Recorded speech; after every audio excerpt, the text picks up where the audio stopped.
Hello and welcome back to Chess of Blades, and we are staying with Linus, who keeps making fun of us. So anyways, at some point, I guess, someone's gonna die or something by an assassin? At some point, so, anyways, we settled down in our surprisingly comfortable chairs, neither of us inclined to share many more words as we wait for the meal to begin. Just as I begin to recite poetry in my head, out of sheer boredom, the empty chair by my side opposite Linus is suddenly pulled out. Thrilled at the idea of potentially more exciting conversation partner, I quickly cast a welcoming smile upwards. Ah, greetings. My name is... Oh, well, hello. Don't you think I know your name by now, little kitten? A tall tanned man. A tall tanned man lowers himself into the seat beside me, pulling himself up close, wide and wolfish grin on his lips. Oh, Fortuna, why must you torture me so? As Franz chuckles contentedly and leers at me, Linus, who was watching something in a distance, suddenly turns attention towards us. Oh, they know each other by chance? Also, what the hell is happening here? What the heck is happening? Oh. I was under the impression you had no friends, Verison, other than your father and that oaf of a guard. Well... He is the farthest thing from a friend, let me tell you. So a scrutinizing, gleeful glimmer fills Linus's glasses visibly. Ah, I see. Well, we do live in a progressive time. There's nothing wrong with two men deeply in love. I don't think he was implying that either, but okay. I obviously grind my teeth while Franz lets out a delightful laugh, taking those words as his cute curl his arm about my shoulder. Oh my gosh! Maybe I'll get lucky and someone will poison my wine while I'm not looking. I'm over here, assassins. You! You hear that? Nothing wrong with giving in to your desires. God damn it. This couldn't have gone any worse for him. However, it is entirely inappropriate for Verison's son to frolic with an obvious foreigner. You should cease such disgusting actions immediately. Oh, they're gonna get an argument? So Linus' voice suddenly grows much frostier. Clear look at mistrust on his sharp features as he watches Franz lip curled in distaste. To my surprise, the broad smirk on Franz's face suddenly flickers a little, his own expression darkening somewhat. He glances over Linus for a moment, and what's probably the first time I've seen him look annoyed. Grand Inquisitor. Right. I see the king has played one of his trump cards a little early. Trump card? Why in heaven's name would he need to do that? I think you know as well as I do, Inquisitor. But I'm sure you've got everything under control. Yeah, I definitely know what's going on. So I feel like I'm sitting between two cannons pointed at each other. Sudden anonymous... I can't speak, I'm sorry. The sudden animosity in the air is thicker than a bowl of uncooked porridge. I should do something before it explodes. Like what? Also, why this keeps stuck here? Look, they're bringing the food out, finally. I'm completely famished, aren't you two? Hold on, let me see. What if we save? Give me a second. Save, return. Actually, wait. What if we load? Will that fix this problem? Or I wonder if it's like somehow part of the game. Yes, load. The thing's... I want to say it's broken. That seems a little weird. Look, they're bringing the food out. Yeah. You just said that right. Are the most annoyed at him? Seems like it. They continue to glower at each other even as the servants place an array of tantalizing platters in front of us, filled with dishes of both vegetables and meats. Wow, they brought desserts too! My goodness, look at all that cake! I'm almost tempted to skip the main courses. He's really trying to avoid any of their banter. To my immense relief, Franz pulls away from the staring contest first, his gaze shifting from last to me. The lingering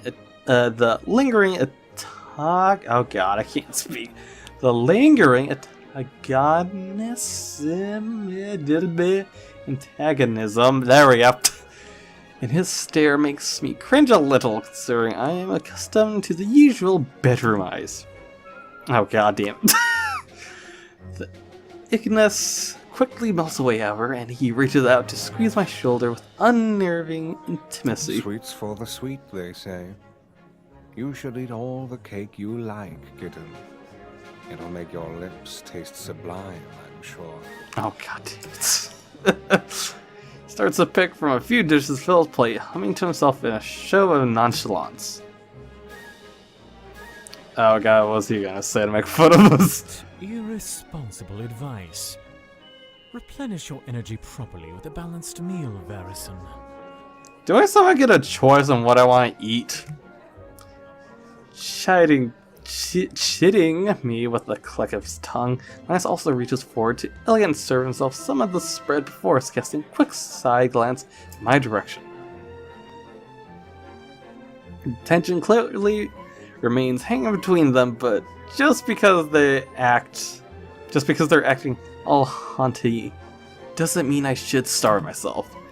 I eye the dishes, contemplating whether to splurge or not. Fuck! We actually get to choose! I mean, I already put points on him. I might as well just stick with this train wreck. So damn, that whipped cream is simply just too enticing. Pull out the slice of cake in front of me, slightly happily. This is what it means to be an adult. Oh, is that your shy little way of saying you want to kiss after? Fuck you, Benito. Oh my god. Smirking rather victoriously, Franz swips a bit of cream. Oh my god. A bit of cream off the cake with his finger and licks it off in the lewdest manner I can imagine. God damn it, Franz. And you're no better, you know. What would your father think? God, at this point, I don't know. There's a rather sharp glare directed at me now. Lance shakes his head despairingly and takes an irritated bits of bread. I wince a little while nibbling a bit of cake off my fork, sighing to not retort and further fan the flames.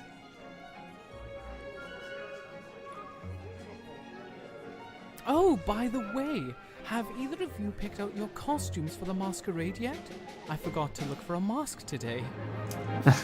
He's really trying to avoid any sort of fight with these two. Decided to change the subject. I picked up my glass of wine and peer at each of the two men over the top.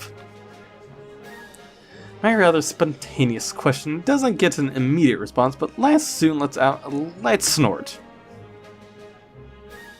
The entire affair is ridiculous, if you ask me. The fanciful concept of a masquerade is so contrived, it makes my stomach churn. He really does not like parties. Or being with I anyone. think they're enchanting. Mystery only adds to the beauty of things, after all. Murmuring a little dreamily, Franz tails a finger along the rim of his own glass, watching me with a subtle smile. God damn it. He's really showing some hints. Something like that, perhaps. Mysteries only cause problems in mortal existence. One should dedicate one's career to providing answers, not questions. That's the attitude of a man with no romance in his life. You wouldn't be able to understand. Are they taking this a little too seriously? It's just a damn masquerade. Ah, is that the new wine they're bringing out? Oh, right, the king's favorite. Well, should we have a toast? Oh gosh, can we? After we are each served a fresh glass filled with the fruity liquid, the Lance and Franz turn from glaring at each other to watch me expectant. Oh goddamn, do I pick again? Well, I guess I was the one who proposed the toast. In that case, let's toast to... Oh god, what? God damn it. Again, I mean, I have more points than Franz, so fuck it. Toast to love! Hold on. Toast to love!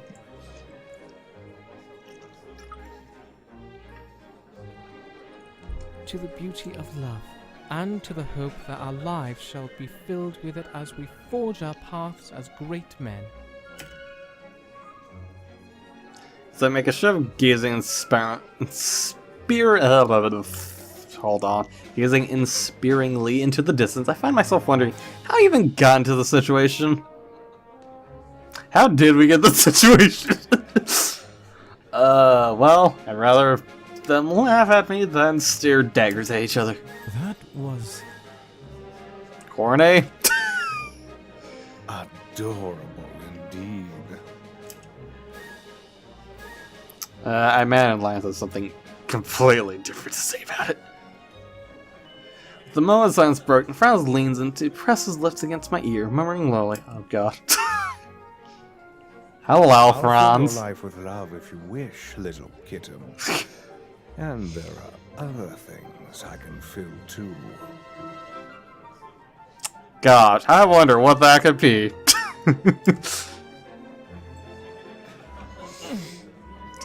Oh god. Forcefully guide Franz's shoulder back out of my bubble of personal space. He snickers delightfully all the while. And imagine Linus is just staring at us angrily. Or cringing, I don't know. If I weren't a refined gentleman, I'd dump my wine into his lap right now. Fair enough.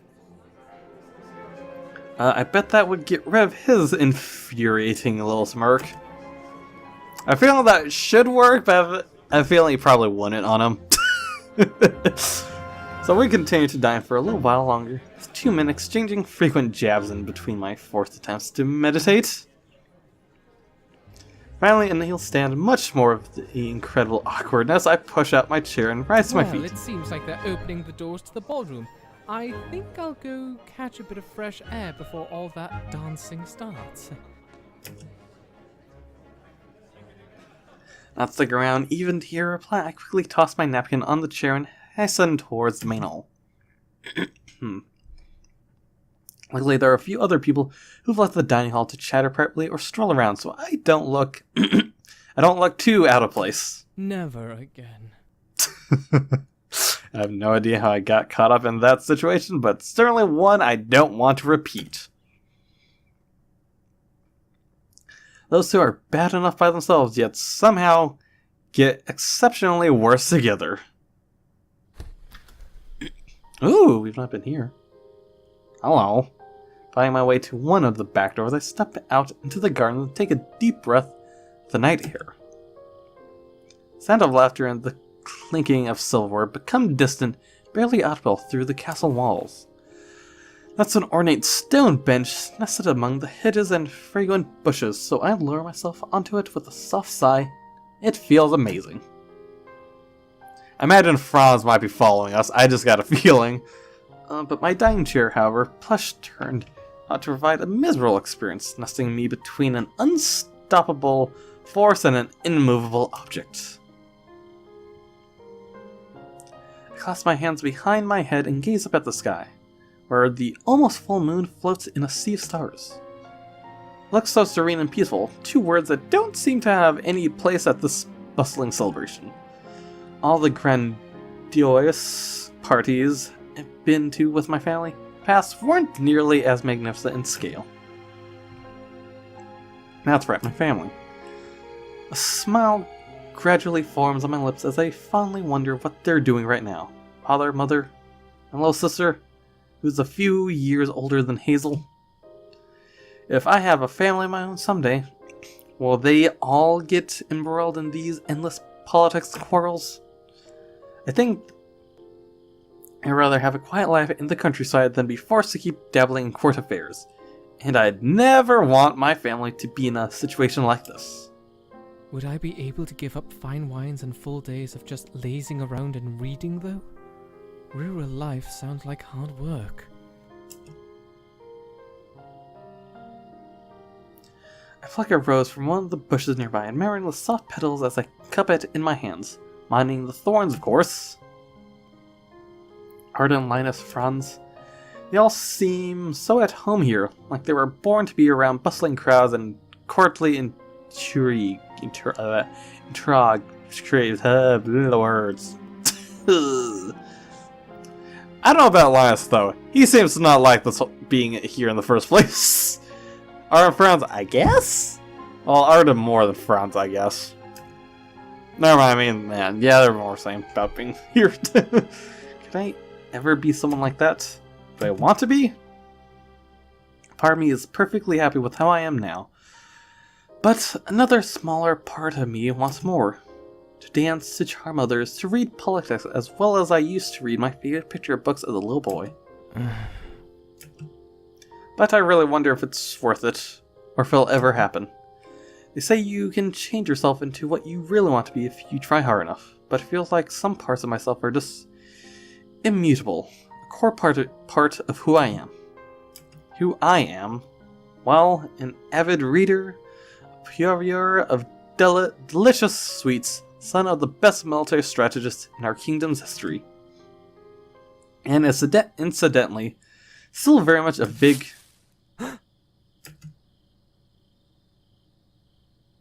I want to say it's Franz, but at the same of the department it feels like it's the assassins. So nearby faint rustling sound startles me from my thoughts. I strain my ear, I could barely hear the sound of whispering. Just like yesterday during the dance. Gritting my teeth in determination to find the mystery whisper, I creep closer in its direction as quietly as I can. Yeah, they don't sound pleasant. A few phrases are discernible, but I can't really figure out what they're saying. But for some reason, ominous words echo in the back of my mind. My word, something unpleasant's going to happen. You'll be dragged into it, whether you like it or not. Shiver runs down my spine and a cold tingle. What if this is what Franz was talking about? What if I... A sudden tap comes at my shoulder and I whirl around fast enough to almost lose my balance. Whoa, calm down, Riv. Arden, did you not hear any shit that was going on? Rather than assassin, the man who stands before me is Arden. What the hell are you doing here? That is a good question. No, shh, don't answer that. Wait. I hold my finger to my lips and glare at Arden while straining my ears. The sound of whispering, however, is completely gone. Figures. Riv? What is it? Why are you acting so strange? Nothing. I have my hand dismissively, shaking my head. Maybe it's a good thing he came after all if those people really were up to something. Is the dinner finished? There'll be a break before the dance, I assume. Probably. I doubt I can dance with all that fricassee in me. And I think my cheeks are swollen from being pinched so much. Oh, right, his family of grannies, by some of them. your swarm of aunts? I almost Yep. felt sorry for you. His cheeks do look a little pink. Arden nods a little sorely when I mention his fanatic female relatives rubbing at the back of his neck with a hand. I wanted to sit with you, but it didn't happen. I saw you with a couple of other gentlemen, though. Nah, I don't think I would consider a gentleman, but yeah, sure. Arden, who was never good at hiding his curiosity, tilts his head in a manner obviously implying his interest.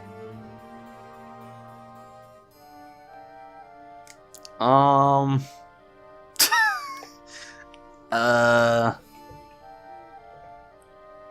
curious on how this is all gonna lead, because I'm like, I just want to be nice.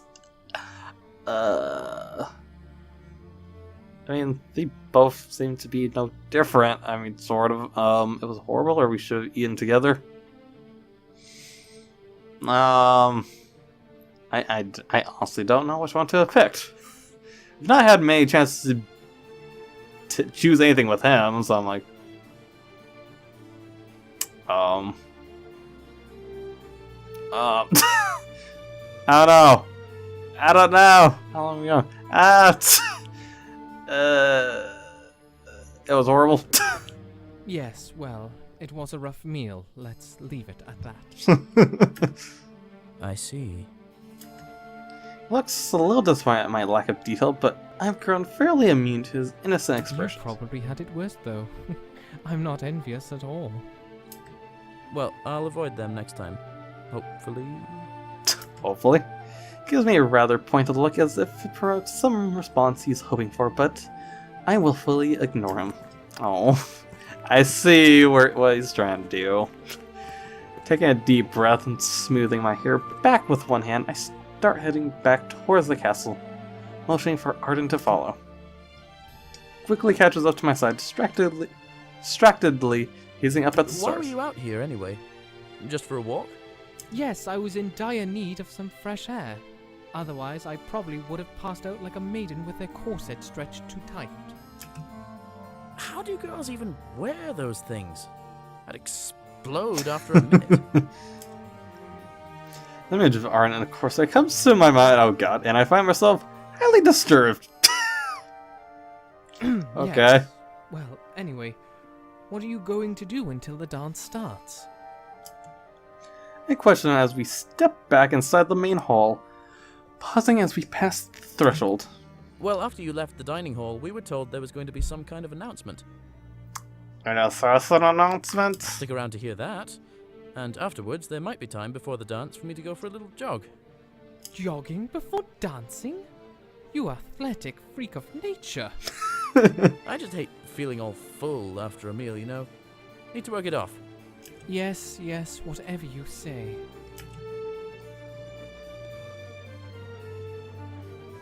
So as we head further into the hall, I can see a number of guests have already left the dining room and returned here.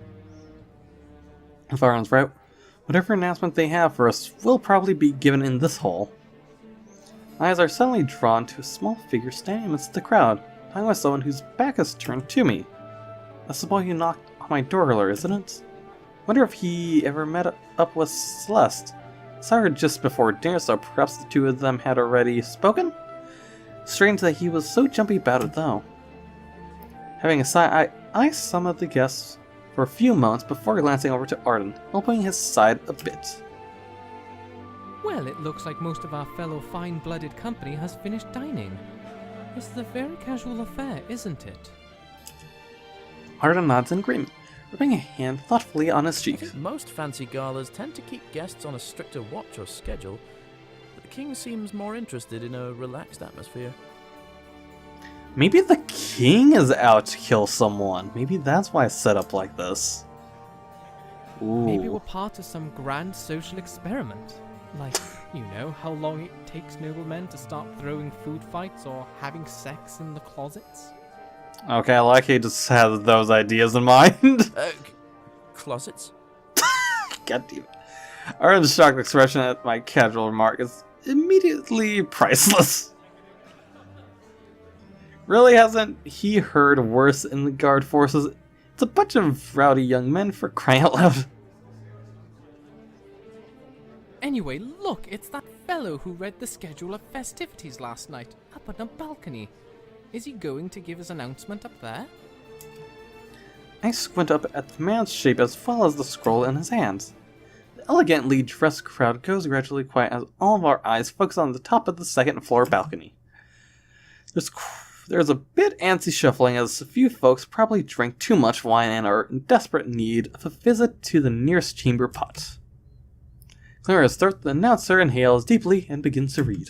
Ladies and gentlemen, refined guests, We hope you have enjoyed His Highness's grand celebration so far.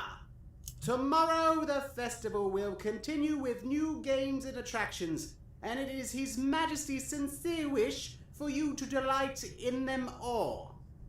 Now, it is my great pleasure to introduce a highly esteemed guest of honor who... Halfway through the sentence, the man reading the announcement suddenly cuts off. The servant who had just hurried up to his side whispers something in his ear. You can tell from the announcer's widened eyes that something happened. Oh, is it... Hey, is this something set up as part of the event?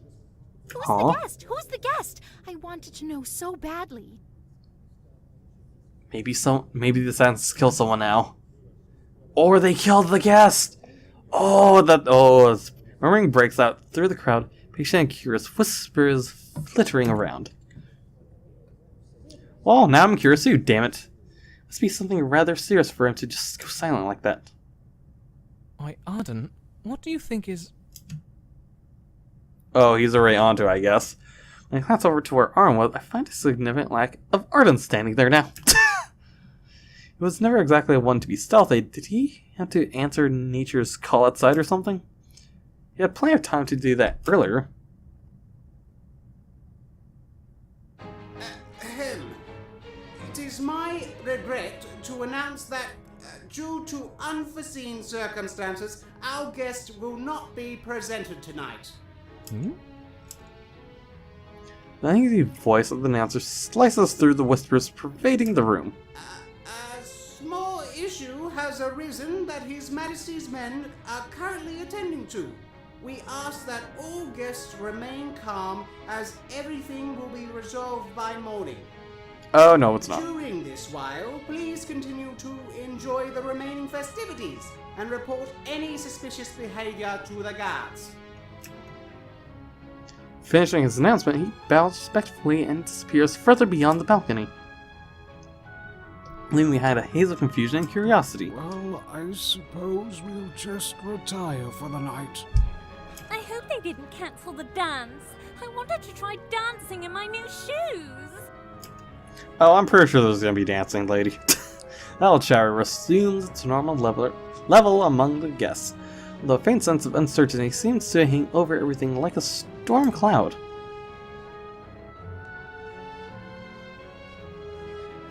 What on earth was that all about, I wonder? Oh, I could imagine what's happened. Baffled, I shake my head and start to turn around to look for Arden. Excuse me, sir.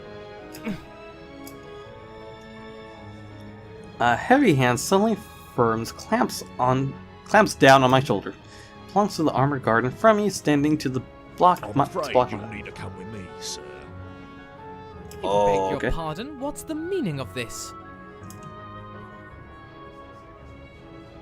Adjusting his posture rather stiffly, the guard motioned silently for me to walk towards the stairs.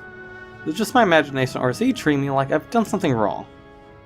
I have quite the bad feeling about this.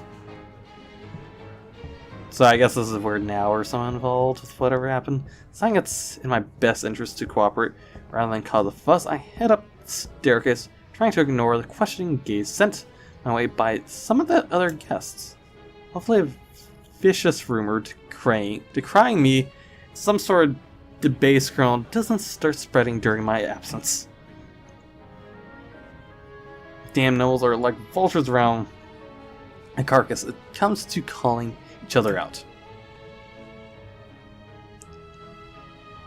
When we reach the guest hall quarters, the guard, who was following closely behind me, quickly curls his gauntlet fingers around my arm. Careful now, no need to leave bruises. When are you going to tell me why exactly I'm being taken to the naughty corner?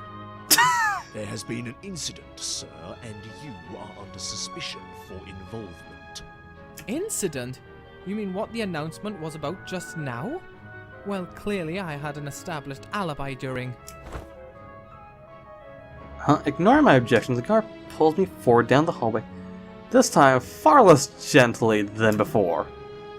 Well, now I definitely have a bad feeling about this. How on earth did I even get involved in the first place? I was just minding my own damn business. The room we arrive at a few halls down from mine. One hand is still firmly grasping my arm, Guard wraps his knuckle on the door, eyeing me not too subtly, from the side all the while. Sir, I've brought one of the suspects. One of the suspects. Bloody disgrace. As I grip quietly to myself, trying to swallow my budding panic, the door suddenly opens. It's Oh. about time. Varison? Star's bespectacled face, the Inquisitor, appears before me. I just saw him at the dinner table. Must have been called out as soon as I left. Linnaeus? You're the one I'm being taken to? Oh, thank goodness. You can extract me from this mess, right? Let me guess, Linus is also a suspect. Linus has a hesitant silence dashes my budding hope of a quick end to whatever I've been caught up in.